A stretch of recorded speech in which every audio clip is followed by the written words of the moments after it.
Do not assume you can order me around. Rainfarn of Atra was a sullen and silent knight from the Duchy of Atra. Geralt first met the man during a banquet at Cintra, the very same banquet meant to give away Pavetta of Cintra to a yet unknown suitor. Rainfarn attended alongside his charge, Prince Windhelm, a boy of only 12 years old, who came to vie for Pavetta's hand. Every so often, during the banquet, Rainfarn would reprimand his prince, even slapping his hand once when Windhelm reached for a jug of cider. The knight was more a wet nurse than a soldier, for the most part at least.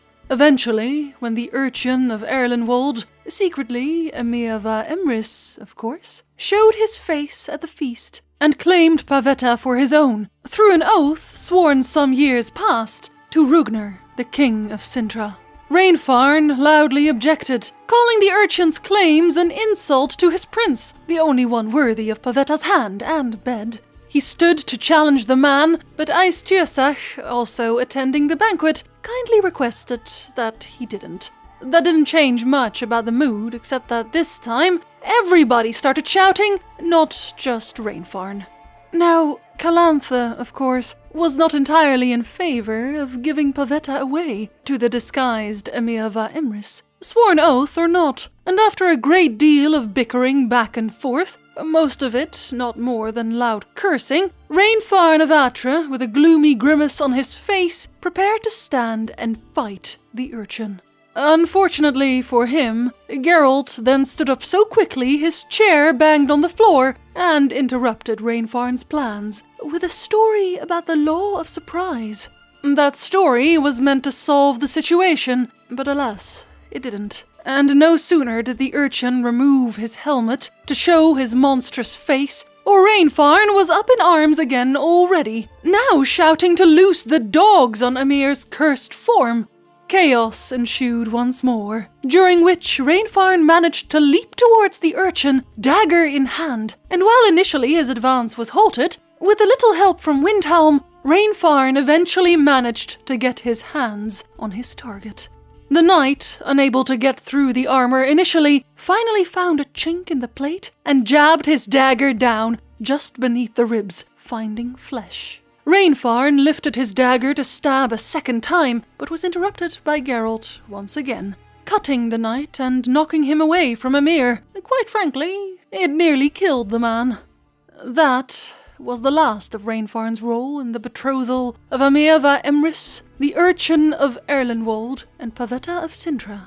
Had Rainfarn not been stopped then and there by Geralt's sword, Emiava Emrys would have died, and Cirilla of Cintra would never have been born. More than she knows, she is a child of destiny. But that is not the end of Rainfarn's story. Would that it was. As Nilfgaard moved ever northward, taking Cintra on the way, Atra, too, was defeated and brought into the fold of the Great Sun. Windhelm of Atra was brutally slaughtered in a spectacular, lengthy, and cruel public execution. As an example, for the people, of course. But Rainfarn was given a choice: serve or die. Rainfarn served. But serving the Nilfgaardian Empire came at a price, in this case his sanity. Rainfarn's spirit was broken. The next time Geralt met him would be at the tournament in Beauclair. Rainfarn was participating for the 7th time and had only won the tournament once, during the 1269 event. When Geralt talks to Palmerin about the night, it turns out that Rainfarn is also taking Fistek now. Am I? Ha! I shall square off against Rainfarn of Atre. I saw him just moments ago, a nervous wreck, stuffing his nose with fish steak, no less, as if that would aid his determination. Guessing that's against the rules. But who's to tell the Nilfgaardian what to do? In a letter found in Rainfarn's tent, we read that a man called Jules Teff has been supplying Rainfarn with Fistek every year so far, so this isn't a sudden spur-of-the-moment thing. Rainfarn was now a drug addict, a hollow ending for a proud knight. Victory or death! During the Second Northern Nilfgaardian War, Vreemde was the leader of the Vreemde battle group. He, along with the rest of the 7th Durlan Brigade, was part of an operation near Temeria. They were to move to the 3 river towns of Vidort, Carsano, and Armeria, capture the crossing of the River Ina, and destroy any enemy encountered while avoiding large points of resistance. The main goal was to start fires, especially at night, which the rest of the Nilfgaardian army could use to find their way into Temeria. Not to mention, it would cause panic among the northern people, which would hopefully cause fugitives to block the northern roads. Fear was the true goal, and Vreemde was at the center of it all. As we don't ever hear of him again, though, it's quite likely that he was killed in the line of battle while carrying out this operation. There will be rain, or frost, perhaps.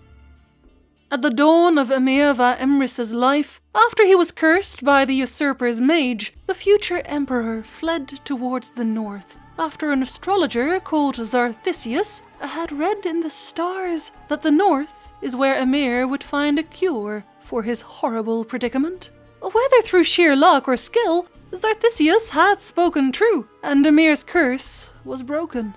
After becoming emperor at last, he repaid the mage by gifting him his own tower and equipment. And when Emir eventually opened the hunt on his daughter, Ciri, he found help in many places, not least of all magic. Although his magic was mocked by his colleagues, Emir turned to his old ally, Xarthisius, hoping to find Ciri through astrology. When Emir summoned Xarthisius, the astrologer was both surprised and terrified. The task the Emperor set out for our mage friend was to locate Ciri, of course. Xarthisius, not the most eloquent of people, nor the best mage, stumbled on his words, trying to explain that astromancy has many pitfalls and limitations, such as distance, position of the stars, and other such things. Strangely enough, Emir was very patient with the man, and promised that he would have all the resources he needed. But his patience had limits. When Xarthisius carefully noted that he might not be able to pinpoint Ciri's location with much precision, Emir made it quite clear that failure was not an option. And so Xarthisius returned to his tower to observe the stars and find Cyrilla of Cintra. As it turned out, Xarthisius did indeed manage to find Ciri. However, when the Nilfgaardian troops reached the noted location, Ciri was already gone. Of course, that didn't help Xarthisius in the slightest, as he was thrown into the dungeons not a week later. Most simply assumed that he had failed, when in fact he'd been right all along, just ever so slightly too slow.